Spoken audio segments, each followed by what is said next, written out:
Yamaha's Fabio Quartararo has opened up his lead in the championship to 24 points after 6 races.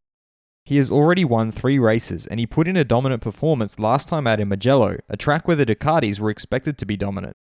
Fabio has now explained to Autosport why he and his bike have been so strong this year, especially in Mugello. I'm your host, Dillon Shelley, and first up on Moto World, Quartararo explains if Yamaha has the best bikes in 2021. Fabio began by pointing out how they have won 2 races at tracks generally thought to be Ducati strongholds. I think that, okay, the top speed is not the best, but we have won in 2 tracks that are actually suited to Ducatis. Everyone said the Ducati would be dominant in Qatar, the Ducati would be dominant here in Mugello. He then confirmed that their issues with the race starts have been tackled with the new hole shot device introduced in Mugello.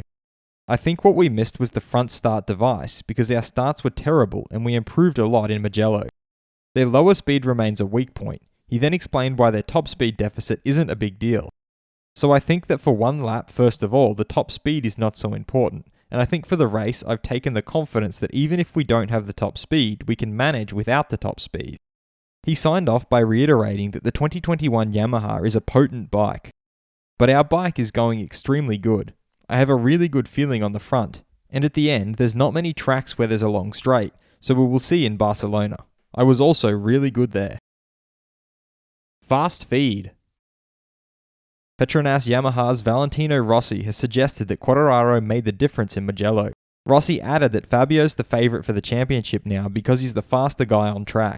He also pointed out that the only guy this weekend at his level was Pecco. Unfortunately, Pecco did a mistake, but if not, it could have been a very interesting fight between Pecco and Quartararo.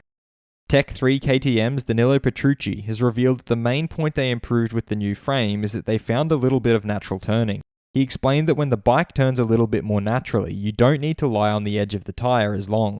It's also better for the tyre over the race distance because you can get onto a bigger contact patch quicker, and they can also get through the exit of the corners better. KTM's Brad Binder is super happy to have signed again for 3 more seasons with KTM. He pointed out how it will take their partnership up to 10 years. He further feels that it's incredible to have been with this manufacturer for such a long time now, and they've always had a good relationship. Yamaha's Maverick Vinales really thought the result would be totally different because Mugello is a track he likes, a track where he feels good.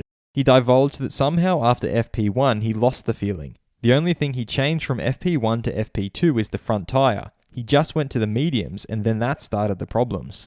He added that they have the data to analyse and they have one guy in their team who is winning, referring to Fabio. Suzuki's Alex Rins doesn't understand what happened. They need to do something because it's not normal to have 4 zeros in a row, always losing the front. Personally, he thinks he didn't do something wrong, but let's analyse and try to change. Ducati's Jack Miller thinks the curb should have been painted all the way, or more of an angle, not sharp, a more natural line, referring to the track limits at Mugello.